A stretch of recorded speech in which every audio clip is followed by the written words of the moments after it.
দোস্ত সিনেমা হলগুলোতে দর্শকদের উপচে পড়া ভিড়, টিকিট সংকট, দর্শকদের ইতিবাচক প্রতিক্রিয়া সব মিলিয়ে দারুণ সময় পার করছেন সিনেমা সংশ্লিষ্টরা।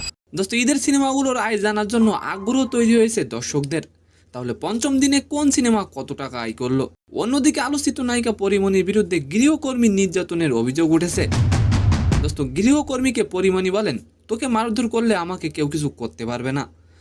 উনি বলছে যে আমাকে মারলে নাকি ওনার কিছুই হবে না, উনি অনেক বড় সেলিব্রিটি। তো নিউজ দুটি জানতে অবশ্যই ভিডিওটি সম্পূর্ণ দেখবেন।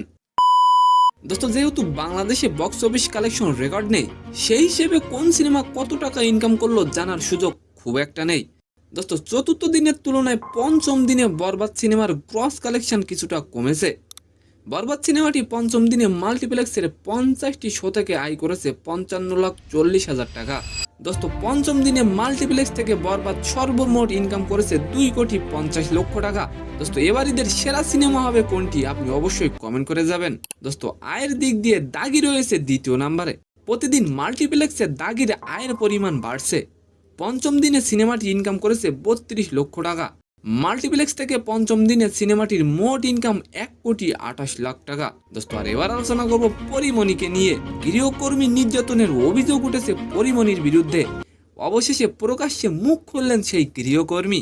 দোস্ত গৃহকর্মী বলেন পরিমণি একের অধিক পুরুষের সাথে মেলামেশা করে।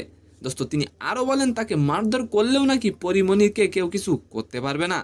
দোস্ত অবশেষে তিনি এর সঠিক বিচার চেয়েছেন। তো সম্মানিত দর্শক, আজকের ভিডিওটি কেমন লাগলো অবশ্যই কমেন্ট বক্সে জানাবেন।